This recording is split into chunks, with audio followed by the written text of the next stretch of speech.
So my name is Alyssa. I am YFC's Communications Content Manager, and I've been with YFC since October of 2020.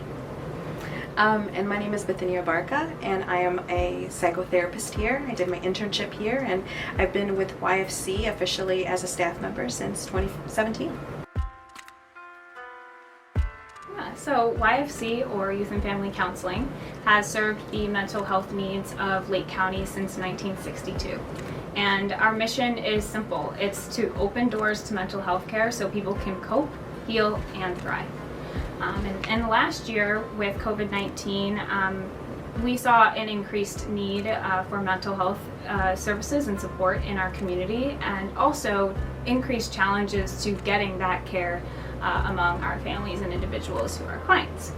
So we've seen an overwhelming number of requests for our counseling services, and we're not alone in that. There's many practices, both private and community-based, who have faced an overwhelming number of calls just like us, as well as challenges with accepting new clients. So just as the demand for services has skyrocketed, the demand for therapists is also very high. Our mission is to connect those people who need caring with those who care, and that's something that we strongly believe and are committed to here at YFC. And so that's one of the things that we are continuously working towards, is taking care of our therapists. As a therapist, I can speak to that, and just helping the talent of our team continue to grow and enhance our professional development, and just having that support from admin, which we really appreciate, so that this way we can continue to focus on our work with our clients and less on paperwork. So right now, in July of 2021, we continue to deliver most of our counseling sessions via teletherapy. And although we reopened for in-person sessions in June of 2020, still most of our clients prefer remote sessions. And even as the pandemic situation begins to improve, the technological infrastructure that supports our long-term remote work still remains a key factor in our organizational success. So we've been continuing to make significant investments in new operating systems to ensure that whether it's from the office or from home or from a satellite location, we can continue delivering the highest quality services that our community relies on every day. We're blessed to be able to continue to be a part of the community. So one of the things that we continue to do is just maintain that clinical excellence despite what's going on in the world. So we want to make sure that we are committed to the affordability with what the economic crisis that we experienced. And so this way, that if a client has a change in their income, that doesn't mean that treatment has to end. And the one thing that's we really think about is that as we are working with a client, we're not just working with that one individual, we're working with a larger community. And as we're working with a larger community, there's that word of mouth, and that's what also helps YFC continue to be a part of this community. The other thing is we are excited and welcoming back clinicians who are at home, or admin who is at home, and helping maintain that YFC culture, which we believe so strongly in, and help support that. The other thing that we're doing is that we're continuing with that with our internship, which most of our therapists here who have been interns stay on and are here for a relatively long time. The other thing that's exciting is that we have a program that we are creating. It helps with the early identification of mental health distress, and will help facilitate early interventions and early recovery.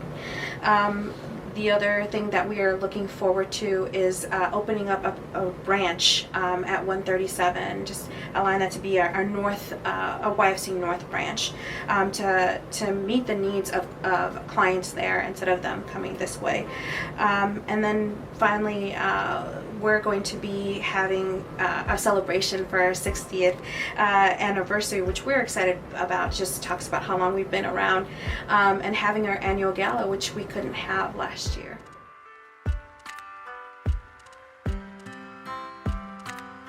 we follow a unique model. So financial resources would be one, because 50% of our budget comes from client fees, and the other 50% comes from donors and the philanthropic commitment that others have with us through businesses, individuals, and corporations, which we are very thankful for.